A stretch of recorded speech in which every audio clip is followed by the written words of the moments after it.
How's it going, Renegade Nation? Before we begin the video, I want to give a big shout out to our most recent Patreon supporters and YouTube members.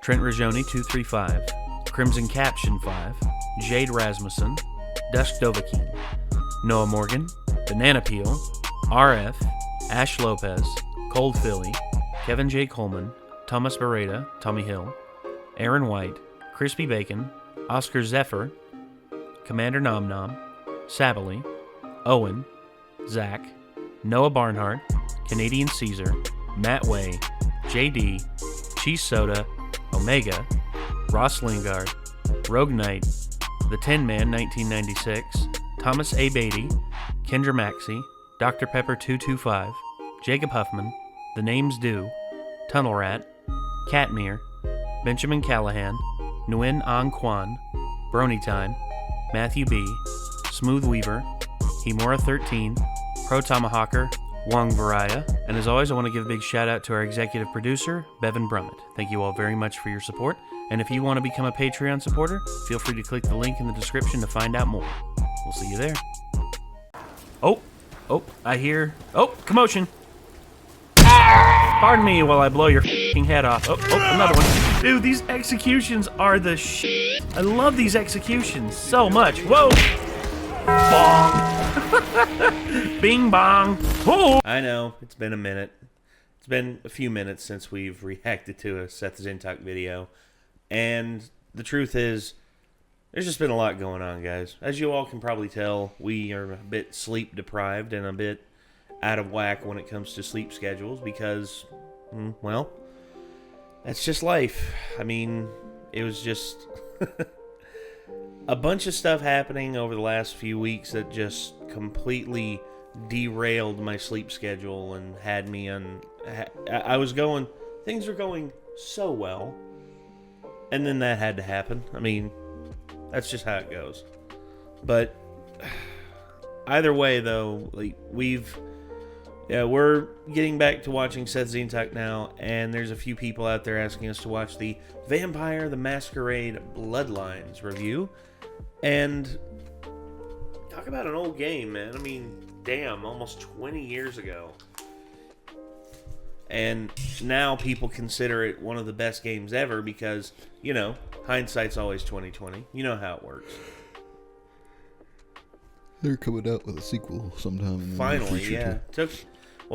All it took Although was developed by someone new because the old studio developer that made this is no longer around. Yeah. This was their last game before they turned into other stuff /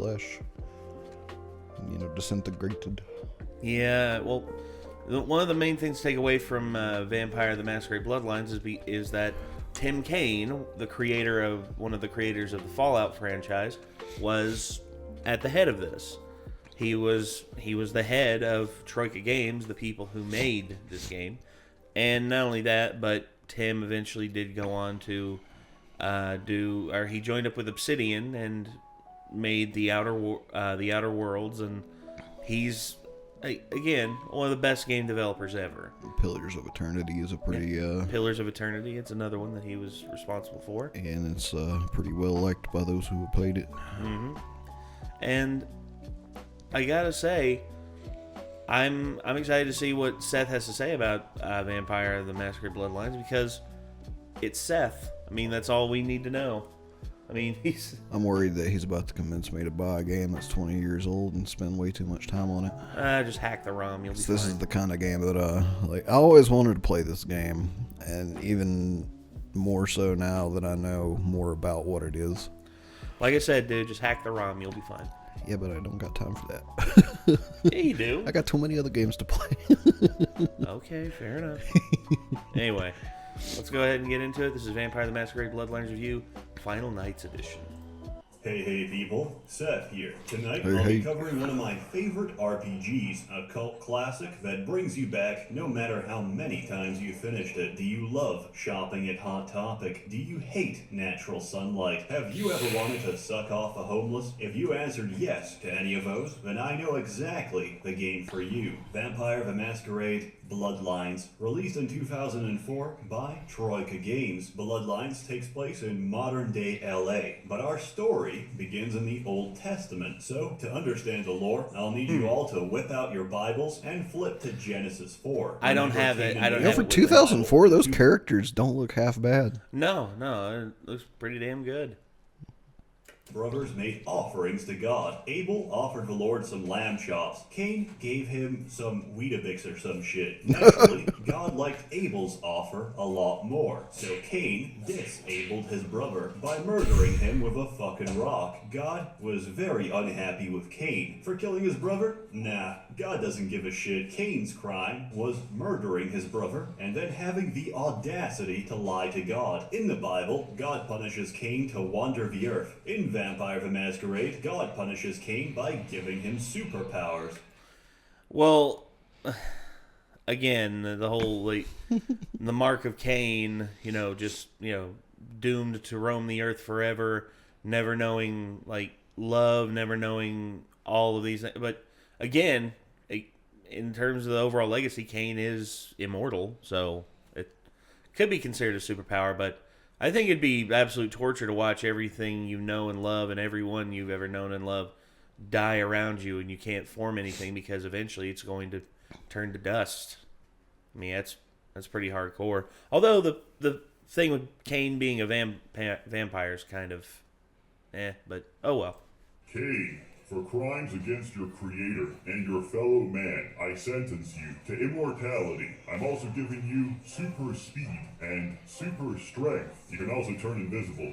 Would you like a polymorph as well? Sometimes I like to turn into a burning bush and scare the shit out of Moses. Anyway, the first vampire. The only downside, he can't walk in the light and he has to drink the blood of others to survive. God's true punishment is giving Cain the ability to sire children. But with immortality, the only thing left to fear is death itself. That fear becomes paranoia, jealousy, hatred, not for humans, but for your own kind. And that fear ends up consuming you. Just as Cain murdered his brother, he is now forced to watch for all eternity as generations of his own children murder each other. Where do you come into all of this? You're a random schmuck who gets embraced against your will in a seedy LA hotel. When you wake up, you're a vampire. But before you get comfortable, the Camarilla boys break in, stake for both of you, and ship you off to vampire court. Turns out, siring vampires without permission is a big no-no and a violation of the Masquerade, which is basically a loose set of rules to keep mortals from finding out about the supernatural, and from realizing that Vladimir Tepes was, in fact, a high-level Tsimisi who turned Romanians into dining chairs, because if humans ever found out, that's a guaranteed death sentence for every vampire on Earth. The judges make their verdict. Your sire gets decapitated by Magilla Gorilla, the African muscle man behind Sebastian LaCroix, Camarilla Prince of LA. And you're next on the chopping block. Oh well, at least you got laid. However, Nines Rodriguez, leader of the LA Anarchs, protests against your immediate execution. Suddenly struck with a flood of emotion and newfound empathy, LaCroix decides to spare you your life.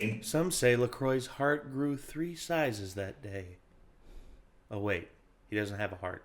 Well, fuck that then. Instead, he sends you off on a suicide. Well, it does. It just doesn't beat. Somewhere else. Well, fair. Clueless and alone, you're thrown into this game as an unwilling pawn in a world of darkness. Actually, that's one thing I've never understood. Huh? That's one thing I've never understood about vampires is well, I think their heart has to beat because staking them in the heart is one of the ways to kill them. I think their heart does function. It's just not at the same pace as a human. Like I've heard, there's some lore out there that I've read that I actually like. If I included vampires and like their hearts do work, but it's at a much slower pace, and basically that's why they look dead. That's why they are cold to the touch. I mean it, and I think that I can't remember what it was. Works really well. I think it was one series at a point where one of them got injured and someone realized something was up right away because he was this blood's already coagulated.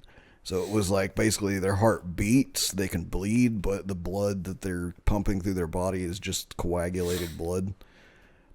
Well, I mean, so, it wouldn't surprise me if the blood was thicker than normal because, in the reason why blood, blood is the same consistency as it is. I mean, maybe they have because to. it's moving so fast. And maybe they have to drink other people's blood to be able to absorb the iron to keep their coagulated blood from becoming too thick to even pump anymore or something. Yeah, I guess. I don't know. I don't know either. It's weird trying to put scientific shit to it there's- because it's really very supernatural. It so, is. like it's kind of, I don't know. I like kind of the idea of like scientific takes on supernatural stuff, but at the same time, like vampires are hard to completely explain. Well, there was the one where there was that one movie with Sam Neill and Ethan Hawke and Willem Dafoe, where basically they had figured out it was a world like filled with vampires, and they were trying to like cultivate humans and treat them like cattle, and they would drain their blood and like give it off as a supply. Yeah. And eventually one of them found out a way that they got cured by exposing themselves to sunlight for just the X amount of time, and then eventually he became human again. It was like, well, if we can do this to all vampires, like we would go back to being human.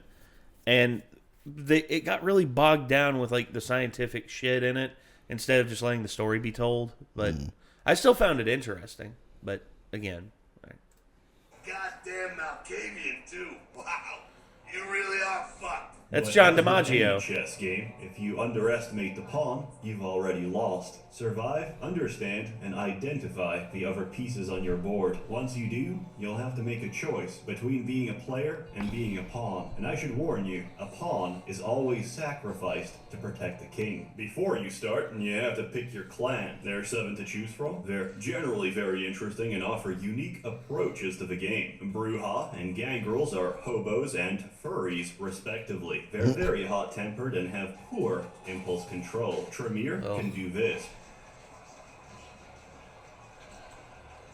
Well, that looks interesting. Oh! Sold. Yeah. Why wouldn't I want to turn a guy into a fucking like bone shrapnel bomb? Like Insert the brain aneurysm. They're basically undead blood mages. Toreador are the very definition of vampire sluts. Being a room temperature piece of ass does have its advantages though, and lets you get what you want without conflict. Ventru are like vampire aristocracy. Basically, they're assholes who think they're too good for sucking off the homeless. Don't say that to their face, though, or you might find your neck snapped. Nosferatu are hideously deformed. Women ignore you or call the police when they see your face. Yeah, a little bit. Lord! Oh, sweet Jesus! or just have a heart attack. You killed her, man. She was so horrified you killed her. Yeah, this seems like a really cool game, just for all the different ways you can go into it already. Yeah. That's actually would be one of my main reasons for playing it. Damn, man, don't be sneaking up on a brother with your crackhead skin disease test tube, baby. Yo, crackhead skin disease test tube baby looking ass. Some great dialogue. That is amazing dialogue. I love that. Damn, this shit my pants. I don't sell no soap, so what the hell you want? So, really, no different from being alive. Knowing Seth, he'll just pick Nosferatu just so he can like be a goblin and just horrify everybody, just like in real life. Lesbians are batshit insane. Their curse makes them unhinged, unstable, and even worse, completely lucid and prophetic. They can also spread this insanity to others. As a result, they've got some of the best interactions and dialogue options in the entire game. Which may or may not include talking to stop signs and being interrogated by your own television. And that the source of the detonation possibly came from you. Hey, heard anything? Kind of musky. It's no small secret that clan That's amazing.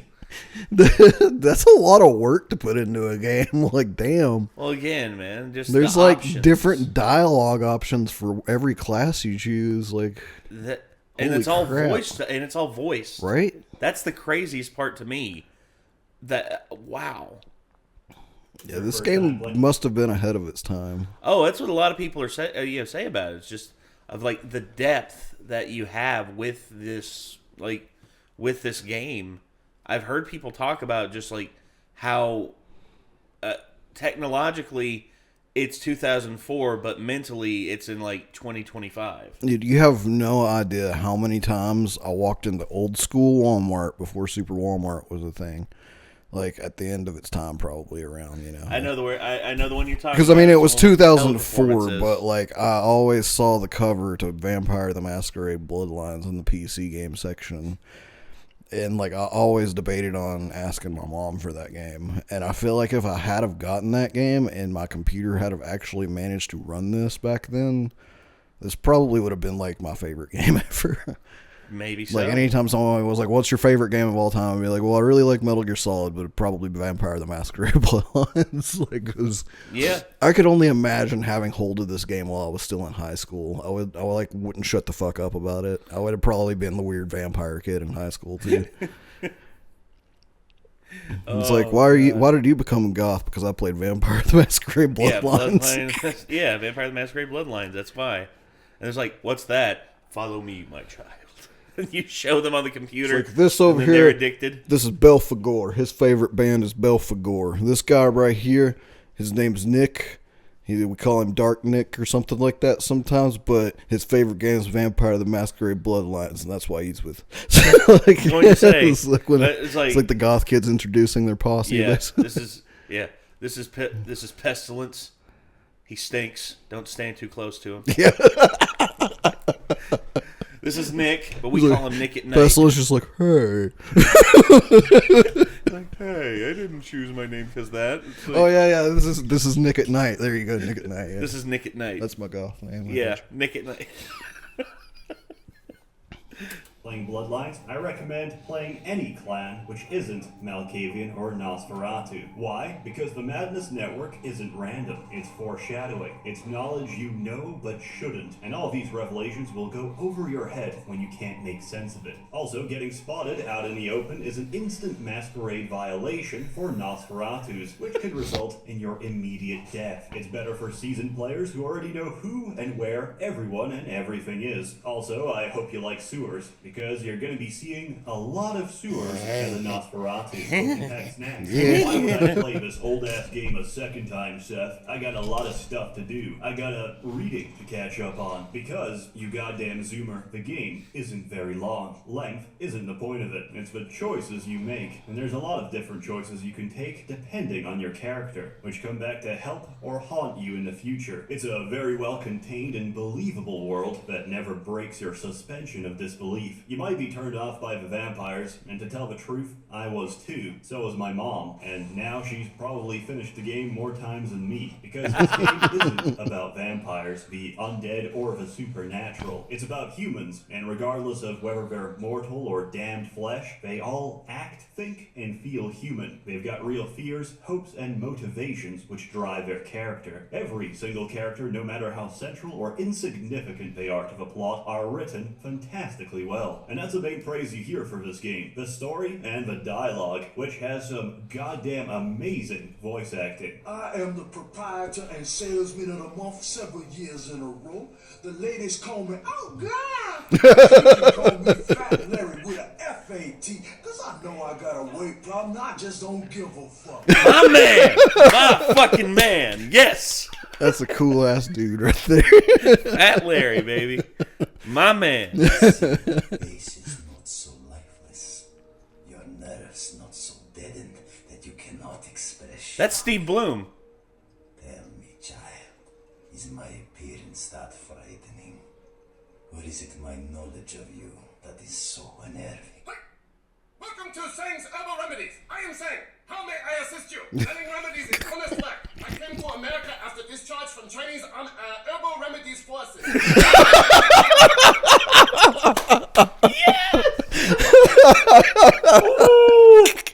God, I want to play this game now. I like that. Definitely, I am now American citizen. Definitely. I'm now American citizen. God bless the allegiance flag. It's like, Ja, God bless the Asian. Apparently, I am now American citizen. God bless the allegiance flag. I invented gunpowder. Yes, I know guns. Hold on, please. These are good remedies for many problems. No credit cards. Awesome. No more Yankee, my wanky. The finger need food. Through most of the game, you're given tasks to complete by LaCroix. These serve as the main quest line, and you'll need to finish them to progress the story and unlock new locations. You'll get to meet the other major powers in LA as well. There's the Camarilla, which uphold the status quo and enforce the Masquerade religiously. Anarchs, who respect the Masquerade but hate the politics and hierarchy of the Camarilla. The Sabbat, who don't give a shit about the Masquerade and seek dominion over mankind. And finally, there's the Kuei-Jin, Asian vampires that have recently moved into Chinatown and filled it with gacha machines. They use the negative chi formed by gambling, organized crime, and gacha balls to fuel their aggressive business practices. Besides the main story, there's dozens of side missions to complete. None of these are your standard fetch quests either. They force you to think and decide for yourself how to best approach them. Completing missions is important, since that's your only way of getting the experience points necessary for upgrading your character. Most of them can be resolved peacefully by talking or stalking. Some of them, however, cannot. And whether it's from other vampires or the same dude in a wife beater copy-pasted 200 times, violence is inevitable. So building your character to be a smooth-talking, anemic slug might not be the best idea. There's a lot of nightclubs in this game, by the way. They're a good place to feed. They've also got some pretty good music. You can also dance. Even outside, there's some very nice ambience to fit the mood. It makes you feel like you're actually there. This game taught me that Santa Monica is a shithole, so don't feel bad. Just like real life. About the people you kill there. In a way, you're saving them from the pain of living in Santa Monica. Bloodlines controls quite simply. You play it in first person while interacting with objects and NPCs, and you pan out to third person whenever you're in combat. Combat can be enjoyable, but mostly it is not enjoyable. Combat boils down to mashing left click while desperately scrolling with your mouse wheel and smashing right click to reactivate blood buff. Oh yeah, every clan's got vampire superpowers or disciplines unique to their bloodline. Many of these cost a lot of blood to use, but they're visually impressive, they can end fights instantly, and they break the monotony of endless button mashing while hoping and praying that your enemy's life bar is smaller than your own. You could use guns instead, but unless you've invested skill points into firearms, you might be dead by the time you take a shot. Outside of combat, you'll be doing everything from investigating serial murders to evicting unfriendly spirits out of hotels. The Ocean House Hotel is there to remind you that just because you're a spooky bloodsucker doesn't mean you're not capable of terror. The Ocean House is so infamous that it's got its own console command to skip the entire sequence. Holy shit! Wow. That's actually... wow. It's probably one of the best horror segments I've ever seen in the game, and they managed to do it without a single jump scare. Just a feeling of pure condensed dread. Your inventory is conveniently infinite, so you never have to worry about space. You'll pick up useful items like blood bags and firepower, and less useful items like birth control and estrogen pills. This game's difficult, and there's a few frustrating points in the story that might... holy shit, Cthulhu. make you... I told you it's a Lovecraftian setting. Yeah, true. Yeah. I don't know if I said this on the video. I was telling Nate beforehand, but this is set in the World of Darkness. So the World of Darkness is a tabletop RPG. Vampire the Masquerade and Werewolf the Apocalypse are offshoot books within the World of Darkness that cover all the lore behind vampire and werewolf clans. Jesus. And World of Darkness is sort of a Lovecraftian horror world. Like, there are old gods and shit in there. Yeah, so. Blood for the blood god. I don't think the H.P. Lovecraft is quite as prominent in World of Darkness as it is in other H.P. Lovecraft-inspired things, but there's definitely some there. You want to know where a big inspiration for where Lovecraft is found? Evil Dead the game. There's literally when you in the first mission thing of the game where you can unlock characters and stuff. In the bath or in the reading room, there's a Cthulhu statue on the bookshelf, and then over the bathtub, there's a picture of H.P. Lovecraft. Hell yeah! And I'm just like, damn. That's awesome. Sewers. At some point in the story, you have to find the Nosferatu, as they've gone into hiding for reasons unknown. This has nothing to do with the 3 billion Samisi flesh puppets clogging up every sewer drain, and you're gonna have to fight them all, including this big bitch who throws spare ribs at you. Also, there's no blood down in the sewers, so I hope you brought an entire fridge supply of blood with you. Good luck. Luckily, the unofficial patch fixes this completely. The good old games copy comes with a patch pre-installed, so you can take a convenient shortcut and save yourself. GOG. So if you buy it on GOG, I saw he said there and break some other stuff. Unfortunately, though. Oh. Paid with the of going text through that this popped up. programmed hell. Point number 2, Werewolf Park. In this universe, werewolves are incredibly rare, but they're also invincible killing machines. In fact, you can't fight this puppy at all. It's immune to damage and can stun lock you to death in several swipes. This all happens in a span of 5 seconds, so most players never even get the chance to understand what the fuck is going on before they meet their final death. Again, and again. Even though it kills you in 5 seconds, you're expected to survive for about 5 minutes. Oh, and forget about regenerating your health. Werewolf claws burn through your flesh, so it can't be healed back. However, after years of dying to that same werewolf, I found out you can actually kill it. What the hell? How was I supposed to know that you're actually meant to run into the observatory, flick the circuit breaker outside, run back in, open the dome, lure it into the dome, and crush it to death? How the hell was I supposed to know that? The answer is, I didn't. I had to look it up on the wiki. After years of suffering through the same mission each playthrough, this is oddly satisfying. However, if you can endure past those rough patches in the story, you'll start piecing together what's going on. The concern and focus of every major faction in LA is in one way or another centered on the arrival of a certain archaeological treasure, the Ankaran sarcophagus, which throughout the game has a bad habit of getting stolen. What's inside? Who knows? An old Ozzy Osbourne Assyrian king or a slumbering antediluvian, one of the oldest granddaddy vampires out there, who, if you traced your blood far back enough, might be one of your original fathers. Half the city believes the latter. They also believe that the moment Father Dearest wakes up from his slumber, he's gonna be hungry. Real hungry, and he'll sate that hunger by feasting on his children. Wherever we go, it is the blood of Cain which makes our fate. Your fate and the fate of the Ankaran sarcophagus are inescapably intertwined. Will you open up the sarcophagus or seal it away for all eternity? That choice is up to you. Vampire the Masquerade Bloodlines, a very unique, flawed, and fantastic diamond of a game. Terrible combat, 0 out of 10. As always, more content to come, so stay tuned. I'm just fucking with you. 10 out of 10. One of my favorite and one of the most replayable RPGs of all time. There's very few games out there that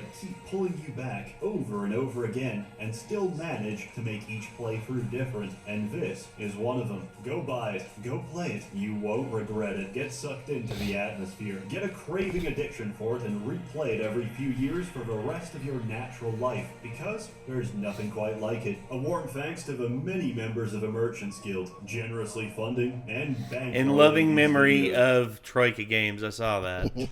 Well deserved too. You're all truly wonderful.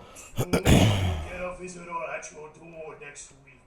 Don't open door! You Jehovah Witness! They're so annoying! Hey, I could use a Halloween-looking S&M gremlin like yourself to help haunt some people out of some loot for me. Let's see what we got on good old camera 3. Oh, well, hello there. I've been thinking about you, oh yeah. I want to lick you all over. Then make my way down to your creamy center and... What the... Get your hands off my Bavarian cream! What the fuck? Going to go to fancy restaurant. You're going to order snails. Don't eat them! That's disgusting! Snail very dirty. Bill's here. Gotta run. Great breakfast, honey. Have a good day, dear. I'm glad you liked the muffins. Hey, what's that on the counter? That's not my margarine. That's butter. It's... Bitch, you know I'm supposed to watch my LDL levels. I thought it would be a nice change. You couldn't even tell. You don't want a divorce. You're trying to kill me. I'm glad I slept with your sister. I thought it was margarine gravy butter. Well, the rancid taste of margarine with all the saturated fat of butter. What the fuck? God dang it, that's It doesn't have to be there, but the fact that it is. Also, I'm noticing that he has 2 Patreon supporters, both named Hunter, and a third one named Hunter, and a fourth one, and a fifth one, and a sixth one. Jesus, there's a lot of Hunters on fucking Patreon.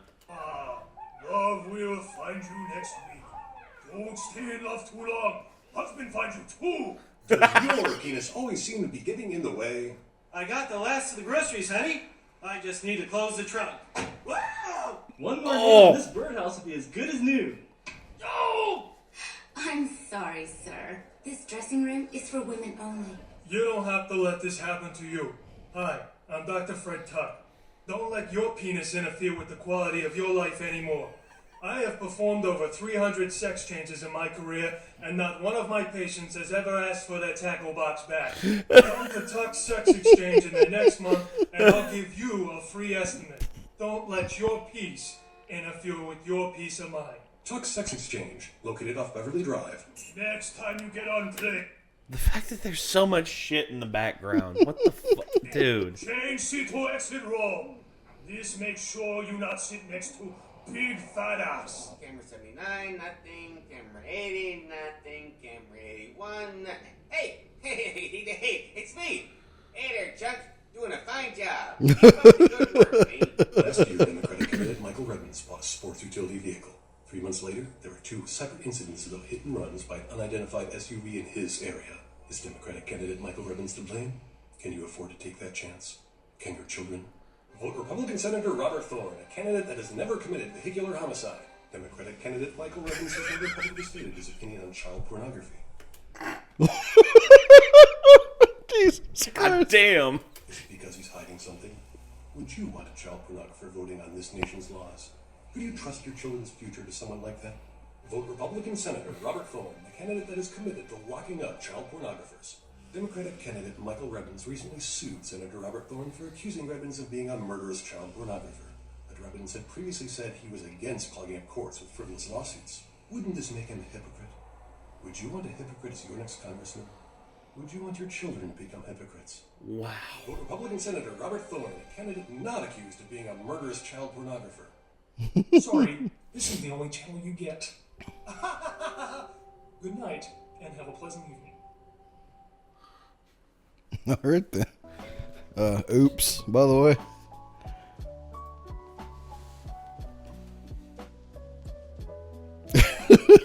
God, as soon as okay, he's like, I don't want to watch this because I'm afraid I'm gonna buy it. I bought it. Yeah, he just bought it. He literally. I turned my head around and I just see. Thank you for your recent purchase, Vampire Masquerade. Vampire Masquerade Bloodlines. I'm sorry, it sold me like 100%, 110%. Hey, if you play it and you like it, man, like keep at it, enjoy it. Oh God. I'm probably gonna waste way too much time on it. Okay. It just looks too good. I see this. I hope the second one lives up to it because, like, I worry about that. Yeah, because I see why everyone's excited for the second one, though.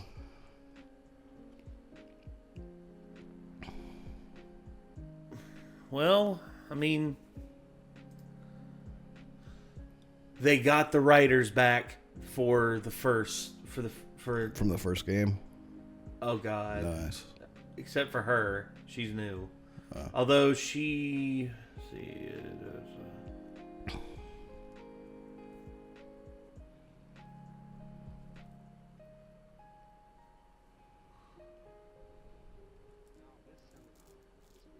apparently she left the project, as did Brian Matsuda and Kai Clooney. Who was Brian Matsuda? Was he? Oh no, he was one of the original writers. Yeah, that's a bad sign. Uh-oh. They had one of the original writers and they left. That's not a good sign at all. oh boy. Oh boy. Wait. Hardsuit Labs no longer working on the game. The Paradox Interactive is covering with another the narrative team staff redundant shortly. Oh my God. Yeah, it looks to me like this is going to be a dumpster fire. Oy. Not good at all. This is what, you see, when you try and do, like,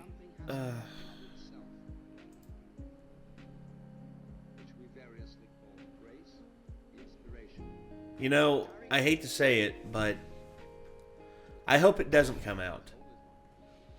It was originally scheduled for release March 2020. Here we are in 2022 with it still not having a specific release date on Steam as far as I know. And from what it seems, Hardsuit Labs basically... Like, the original developers are not even working on it, and we don't have an announcement of who is. And also, the writers, like, every writer has quit it. Yeah. I mean, including the lead writer of the original game. When you have that, that's all you need, especially if the dialogue in the world is so good. That's not really my argument. My argument's just... whenever this many things have happened during the development of it, it's usually because something is going very fucking wrong, and it's not going to be good. So that sucks. Guess. Yeah. Anyway. That was a good video, though. Thank you very much, Seth, for At least the original game looks like it's still good and holds up. So. Oh, yeah. Absolutely. You spoiled the entire game without spoiling anything. Fair enough. Okay. So, yeah, there we go. See if you all can find the original comment on find the comment on the original video, and see if you all can check out Vampires the Masquerade Bloodlines yourself. And I guess until next time, everyone, signing off, I'm Nate. I'm Nick. We'll see you later, everybody. Take care.